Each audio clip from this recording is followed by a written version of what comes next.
Jenifer adjusted her silk dress in front of the mirror, admiring her reflection. With her flawless skin, long legs, and a smile that could melt even the coldest heart, she knew she was irresistible. She had mastered the game of deception, stringing multiple men along, each one serving a purpose in her luxurious lifestyle.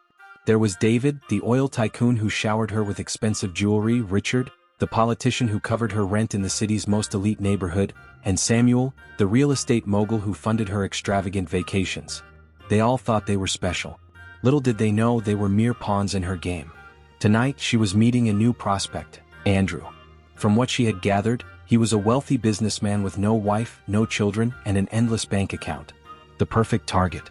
She had met him at an exclusive gala, where his quiet confidence and expensive taste had caught her attention. Unlike the others, Andrew seemed different. He wasn't overly eager to impress, nor did he throw his wealth in her face.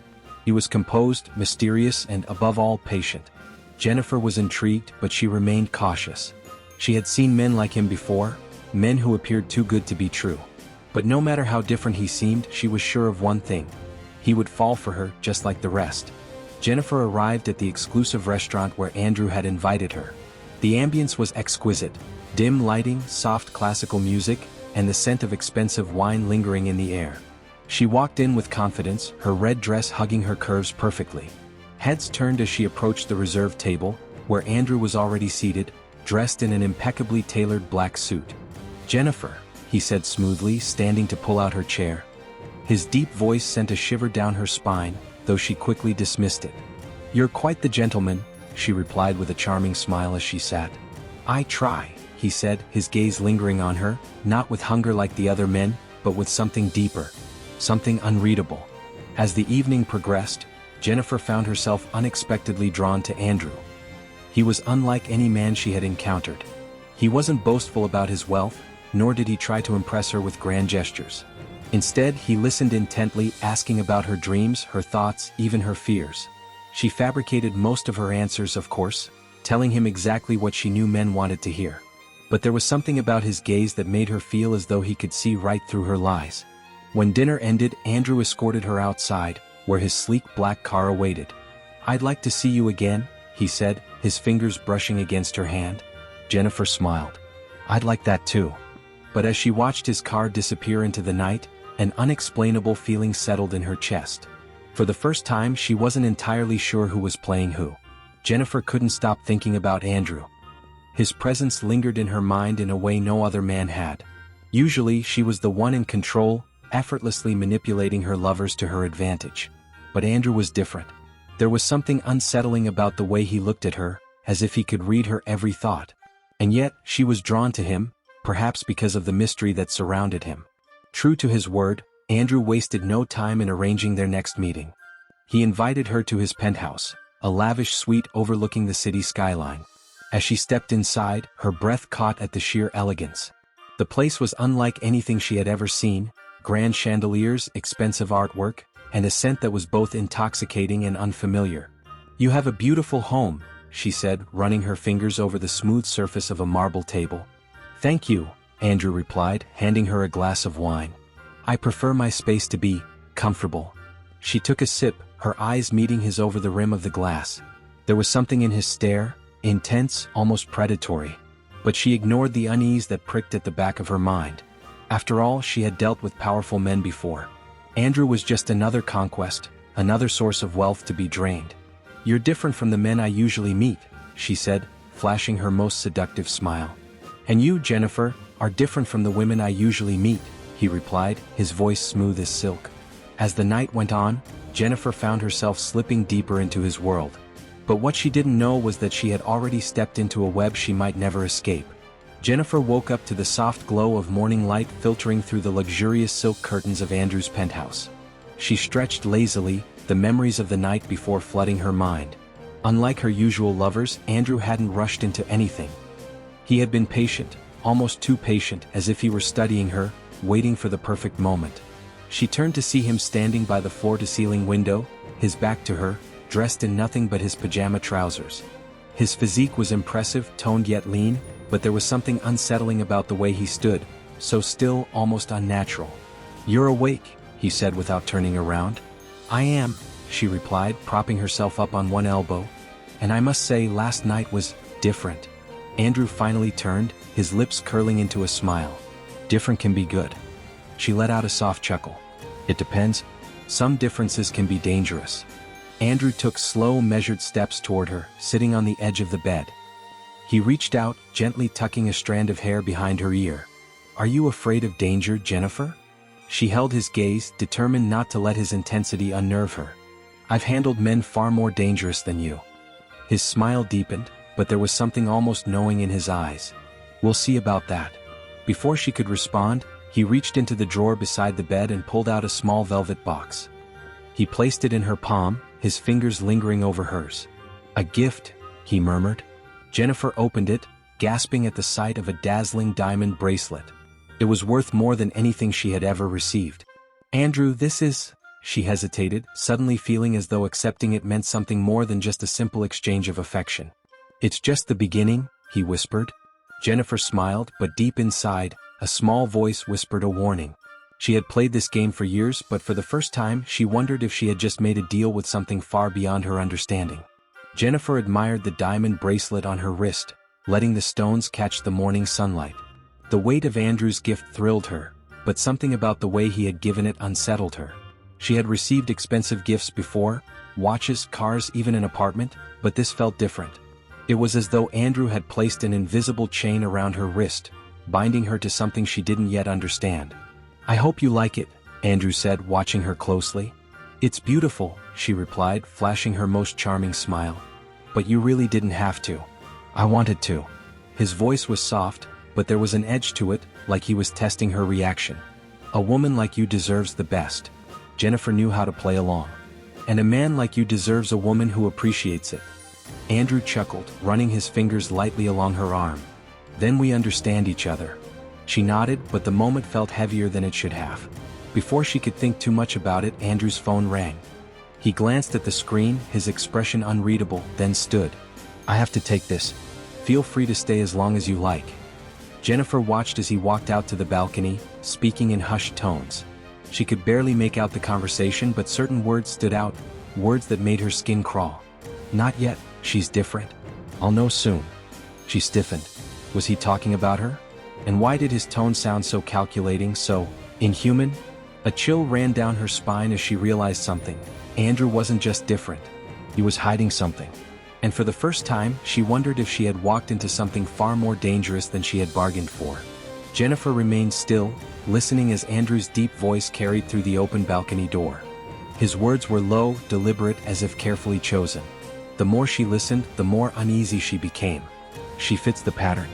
But I need more time. A shiver ran through her. What pattern? And why did he sound like he was reporting to someone? She quickly grabbed her phone and pretended to be scrolling through messages when Andrew walked back inside. His expression was calm, unreadable. Sorry about that. Business. Jenifer forced a smile. No worries. A man like you must always be busy. He tilted his head slightly, studying her. And what about you, Jenifer? What keeps you busy? She laughed lightly, trying to regain control of the conversation. Oh, the usual, shopping, traveling, enjoying the finer things in life. She leaned closer, trailing her fingers down his arm. Maybe you'll be part of that life now. Andrew smirked but said nothing. Instead, he lifted her wrist, his thumb brushing over the diamond bracelet. This suits you, he murmured. It's a symbol of something special. His touch sent an odd sensation through her. It wasn't warmth or excitement. It was something deeper, something that sent goosebumps across her skin. For the first time in years, Jenifer felt something she hadn't felt before. Not power, not control. Fear. She had spent her life playing games with men, but what if, this time, she was the one being played? As Andrew kissed her hand softly, a strange flicker crossed his eyes, something dark, almost reptilian. Jenifer blinked. It was gone in an instant. Had she imagined it? She didn't know. But she was suddenly desperate to find out exactly who, or what, Andrew really was. Jenifer couldn't shake the feeling that something was terribly off. The way Andrew had spoken on the phone, the strange flicker in his eyes, she had seen many men lie, but this felt like something else entirely. Something darker.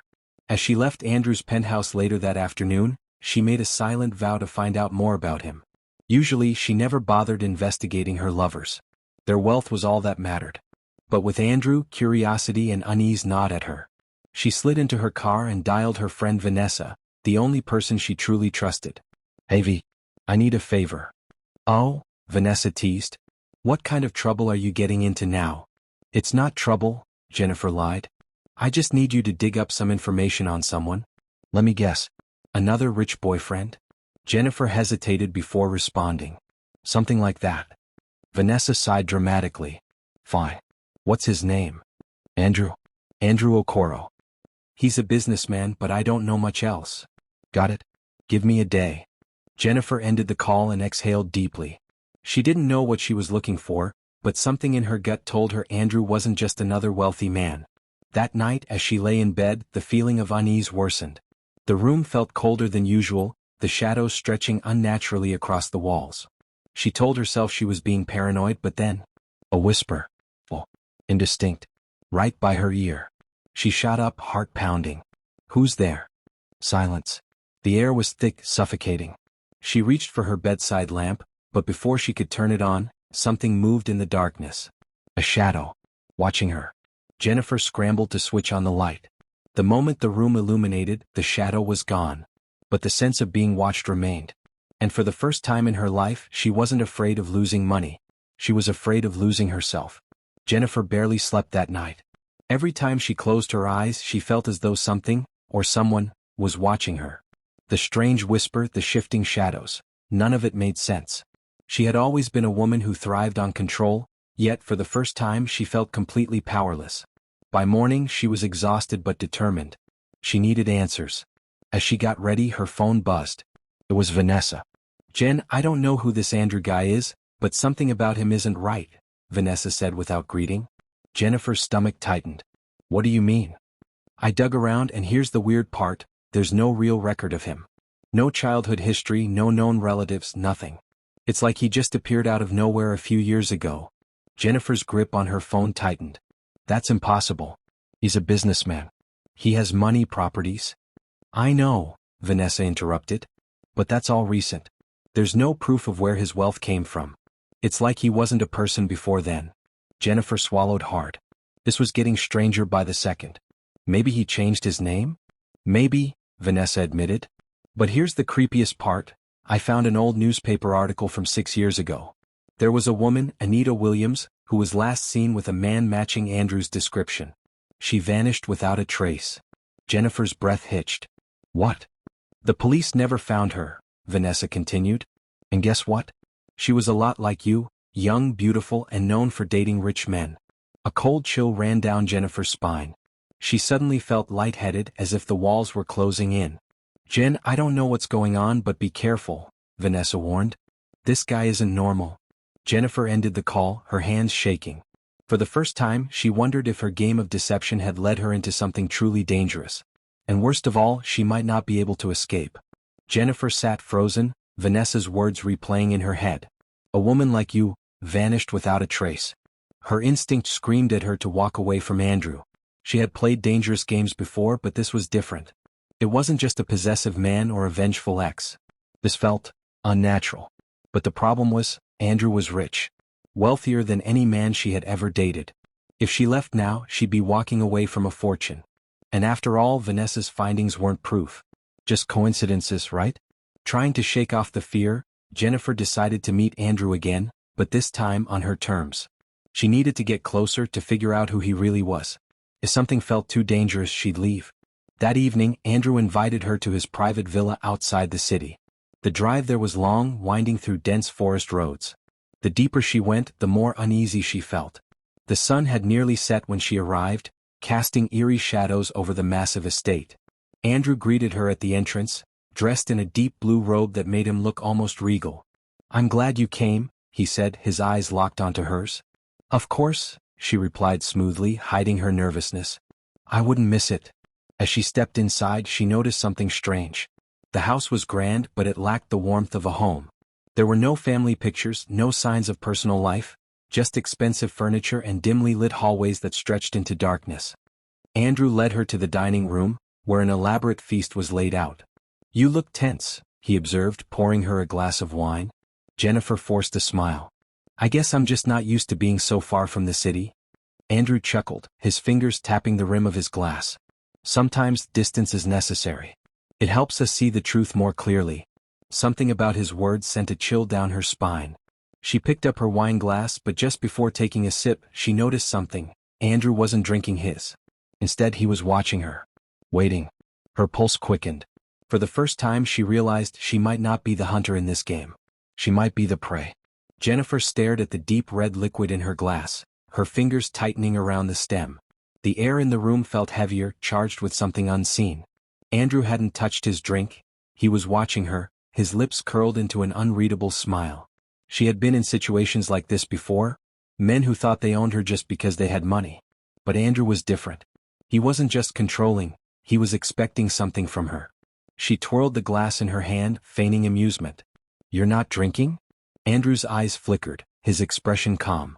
"I don't drink much." Jenifer hesitated, then set the glass down. "Neither do I." A small smirk played at his lips. Smart woman. A cold chill ran down her spine. Was this a test? Had she just avoided something? To break the tension, she shifted the conversation.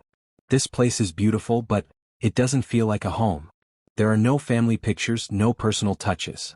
Andrew leaned back, watching her closely. "That's because I have no family. No one." He shook his head. "Not anymore." His words sent a wave of unease through her. He spoke as if his past had been erased, as if nothing existed before now. Jenifer forced a smile. "That must be lonely." Andrew's gaze darkened. Loneliness isn't always a curse. Something about the way he said it made her throat go dry. Just then, a loud thump echoed through the house. Jenifer flinched. What was that? Andrew remained still, his expression unreadable. "The house is old. It makes noises." Jenifer's pulse quickened. The sound had been heavy, deliberate, like footsteps. Suddenly the air felt too thick to breathe. The walls seemed closer. And Andrew. He was still watching her. Waiting. She needed to leave. No. But as she rose from her seat, Andrew reached out, his fingers lightly grazing her wrist. The moment he touched her, a shiver ran through her body, cold, deep, unnatural. "I hope you're not thinking of leaving so soon," he murmured, his voice smooth as silk. "The night has only just begun." Jenifer swallowed hard, her heartbeat thundering in her ears. She had walked into a trap. And she wasn't sure if she could escape. Jenifer forced a smile, slipping her wrist from Andrew's grip as casually as she could. "Of course not," she lied. "I was just feeling a little lightheaded. Maybe some fresh air?" Andrew's eyes flickered with something unreadable, amusement, curiosity, or maybe something far darker. "The balcony is right this way," he said, standing effortlessly. She followed him through the dimly lit hallway, her heels clicking softly against the marble floor. The silence in the house was suffocating, as though the walls themselves were holding secrets. When they stepped onto the balcony, a cool breeze kissed her skin, but it did little to ease the tension in her chest. The estate stretched endlessly below, surrounded by thick, dark forest. The moon was full, casting eerie shadows over the trees. Andrew leaned against the railing, his gaze fixed on her. "Tell me, Jenifer, are you afraid of me?" Her breath hitched. She was a master at reading men, manipulating them, playing the game to win. But Andrew wasn't playing by the usual rules. She forced a light laugh. "Why would I be afraid of a man who spoils me?" Andrew smirked, running a hand through his thick black hair. "Good. Fear has a way of ruining beautiful things." Something about the way he said it sent a sharp chill through her. "Andrew," she hesitated, choosing her words carefully. "I want to know more about you. Where you come from, your past." His smirk faded. The air between them shifted. "My past doesn't matter," he said, his voice dangerously calm. "What matters is now." Jenifer swallowed hard. "But everyone has a past." He turned to her slowly, his eyes glinting under the moonlight. "Not everyone." A sudden rustling sound echoed from below. Jenifer glanced down and nearly gasped. A shadow moved. Something was crawling through the trees, too fast, too smooth. It wasn't human. Her fingers gripped the railing as fear curled in her stomach. What was that? Andrew stepped closer, his presence unnervingly calm. "You're seeing things, Jenifer." But she wasn't. She knew what she had seen. And whatever it wasn't meant to be seen. For the first time in her life, Jenifer felt truly trapped. And she wasn't sure if she'd make it out alive. Jenifer's fingers tightened around the railing as she stared into the dark forest below. The shadow had moved unnaturally, slithering through the trees like a living thing, fast, fluid, and inhuman. Her instincts screamed at her to leave. But Andrew was standing right beside her, his presence an invisible cage, his voice too calm, too controlled. "You're seeing things, Jenifer?" he repeated, his gaze steady. She swallowed hard, forcing herself to keep her composure. "Maybe it's just the wind," she said, pretending to laugh. Andrew's lips curled slightly. Perhaps. But she could tell he didn't believe it. And that scared her even more. She turned back toward the balcony doors. "It's getting late. Maybe I should head home." Andrew didn't stop her, but he didn't move either. "The night is still young," he murmured. "Stay a little longer." Everything inside her told her to refuse. But she couldn't afford to make him suspicious, not until she figured out what was really happening. So she forced another smile. "All right. Maybe just a little while." Andrew led her back inside, the grand chandelier above casting flickering shadows across the marble floors. As she sat on the plush velvet couch, he poured her another drink. This time she didn't touch it. Instead, she chose her words carefully. "Do you believe in supernatural things, Andrew?" He glanced at her, swirling the dark liquid in his glass. "Why do you ask?" She hesitated. "I don't know. Just curious." Andrew studied her for a long moment, then set his glass down. "Curiosity is dangerous, Jenifer." Her breath hitched. There was something about the way he said it, almost like a warning. Before she could respond, another sound echoed through the house. A low, slithering hiss. Jenifer froze. It came from somewhere deep inside the house, a sound that sent ice through her veins. She looked at Andrew, expecting him to react. But he didn't move. He only smiled. A slow, knowing smile. And in that moment, Jenifer realized she wasn't alone in this house. Something else was here. And it was waiting for her. The eerie hiss lingered in the air, sending a sharp chill down Jenifer's spine. It was unlike anything she had ever heard, low, drawn out, almost alive. Her fingers dug into the couch as she glanced toward the hallway where the sound had come from. The shadows seemed darker there, shifting unnaturally. She turned back to Andrew. He was watching her, completely composed, his lips curled in that same unsettling smile. "Did you hear that?" she asked, her voice barely above a whisper.